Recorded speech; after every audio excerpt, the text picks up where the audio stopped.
Shout out to all the youngest, man. I got a dream. It's a vision out there. Go take it. Go chase that dream. Swag.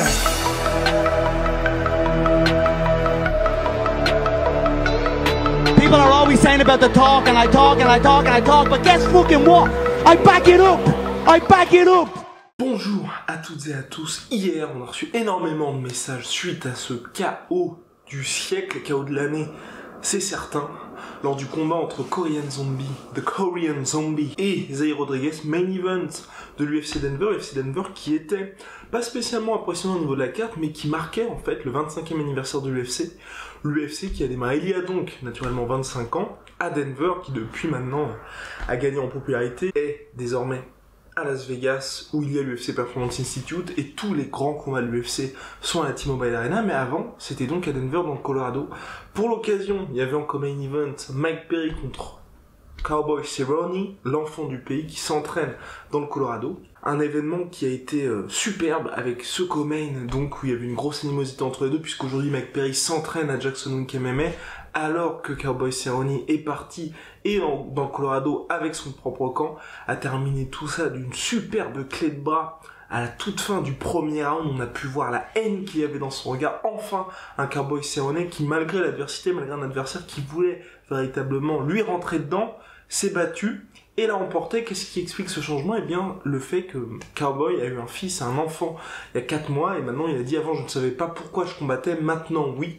Et donc je ne pouvais pas perdre face à quelqu'un qui essayait de me prendre finalement, d'enlever de l'argent de ma table, dans le sens de prendre ce qui allait devoir être pour mon fils.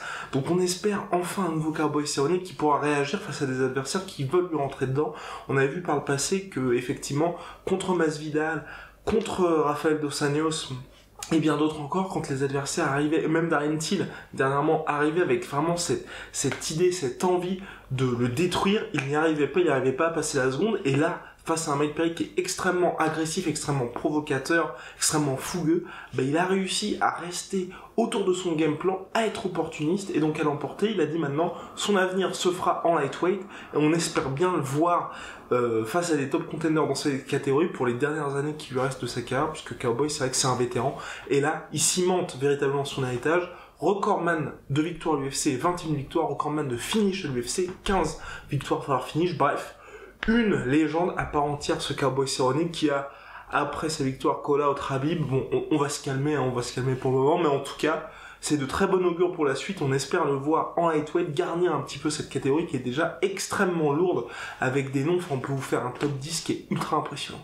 Et bien sûr, ce qui nous intéresse avec ce KO complètement fou, le main event, Yair Rodriguez, Korean Zombie, donc un combat entre deux adversaires, deux combattants qui sont extrêmement rares dans la cage, puisque c'est vrai que le Korean Zombie, on l'avait pas vu depuis sa victoire par KO début 2017 contre Bermudez, en main event là aussi, une carte qui était assez faible, et Yair Rodriguez qui lui avait impressionné lors de sa victoire contre la légende BJ Penn, et puis qui ensuite en fait s'était fait un peu anéantir, si vous voulez, par Frankie Edgar. L'UFC l'avait peut-être monté, vu un peu trop haut, donc il est passé de BJ Penn, légende, mais sur le déclin, face à Frankie Edgar, extrêmement solide, et il s'était fait plomber par la lutte de Frankie Edgar, et finalement il s'était fait arrêter par arrêt des médecins, je crois, parce que son œil était complètement gonflé, et depuis on le voyait pas.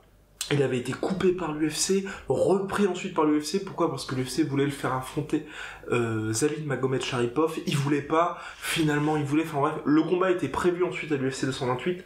Yair Rodriguez, s'était blessé, et là la hype était complètement partie pour lui, parce qu'entre cette victoire, ces vrais faux départs de l'UFC, enfin, plus rien n'était pour lui. Finalement, 2 semaines en short notice, puisque le Korean Zombie devait affronter Frankie Edgar blessé, Yair Rodriguez qui arrive, je vais sauver la carte, 2 semaines en short notice, on n'avait pas l'habitude de le voir comme ça. Eh bien il arrive, et ils nous ont livré les deux un combat magnifique. D'un côté, eh bien le Yair Rodriguez qu'on a l'habitude de voir surtout face à un combattant du type du Korean Zombie, qui est beaucoup moins lutteur qu'un Frankie Edgar, donc qui brille par vraiment une créativité exceptionnelle. Et puis bon, c'est un petit peu foufou, mais ça a le mérite vraiment d'avoir un certain nombre d'attaques, de ne jamais s'arrêter. Et en face, le Korean Zombie qui brille vraiment par à coup, par courte séquence, mais ô combien efficace. Donc on a eu ça pendant 5 rounds. round, un aller-retour, ça ne s'arrêtait pas. Bien malin celui qui pouvait dire à toute fin du 5e round qui allait l'emporter parce que les stats étaient extrêmement serrés. J'aurais donné pour ma part légèrement un petit avantage au Korean Zombie qui, certes, avait été rocké à plusieurs reprises, mais jamais véritablement mis en danger. C'est vrai que Yair Rodriguez, il y a eu 2-3 petites alertes pour lui.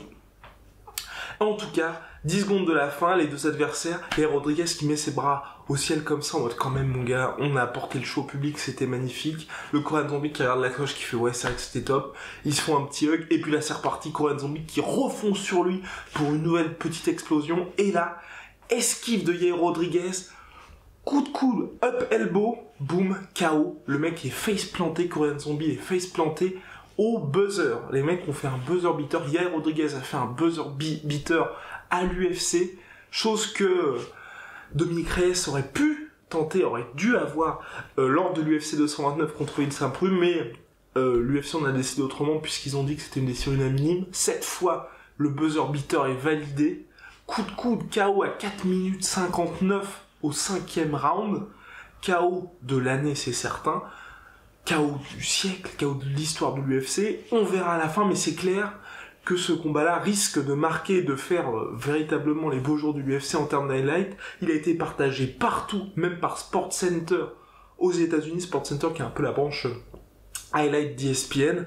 Il a été partagé par l'UFC on Fox, mis en ligne par l'UFC. C'est assez rare que l'UFC mette en ligne les KO. Enfin bref, ce KO, vous l'avez sûrement vu si vous voyez cette vidéo-là, va faire le tour de la planète. On va peut-être vous mettre, genre par ici, un petit court extrait pour ne pas avoir des problèmes de droit de l'UFC. En tout cas, c'était diffusé sur Fox, la chaîne Fox, FS1, Fox Sports 1 pour les derniers événements sur cette chaîne.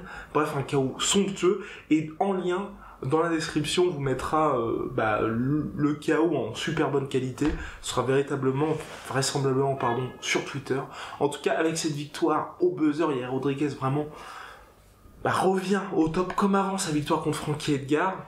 Il se recrée une hype pour les 25 ans de l'UFC. Dana White a lui-même dit que c'était l'un des plus grands KO de l'histoire de l'UFC, sinon le plus grand KO de l'histoire. Bref, après Dana White s'enflamme pour beaucoup de choses, mais là il y a quand même tout été réuni pour main event de l'événement qui fêtait le 25e anniversaire de l'organisation, au buzzer contre qui plus est le Korean Zombie qui est un des fan favorites et qui était acclamé par la foule de Denver avec des Korean Zombie, bref, super victoire pour Yair Rodriguez qui cependant a été touché au pied, avait beaucoup de mal à se tenir debout après sa victoire et qui a dit à Paul Felder, donc qui est commentateur mais aussi combattant lightweight, qui lui a dit comment vous sentez, I feel like shit, qui après avoir tout donné pendant 5 rounds, le mec n'en pouvait plus.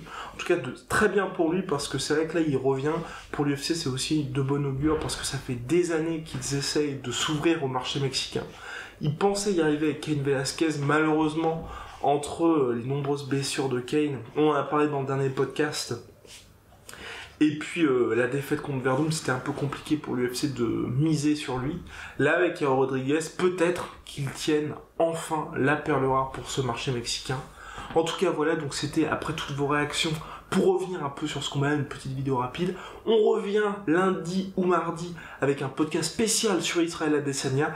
N'hésitez pas à nous suivre sur iTunes, SoundCloud, Deezer, et maintenant, on est aussi sur Spotify, donc c'est Podcast La Sueur comme d'habitude. N'hésitez pas à vous abonner, ça nous fait énormément plaisir. Ça nous permet aussi de vous proposer de plus en plus de projets, surtout que là, du teasing du lourd arrive avec des superbes interviews. Attention.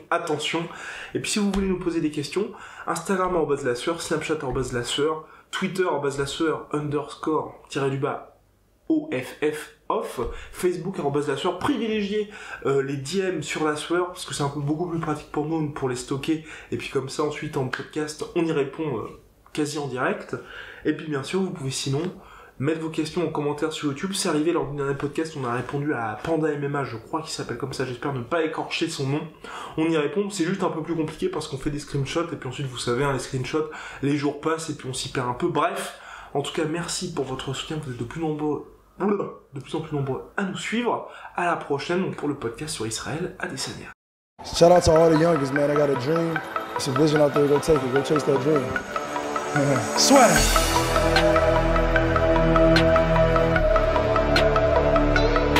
People are always saying about the talk, and I talk, and I talk, and I talk, but guess fucking what?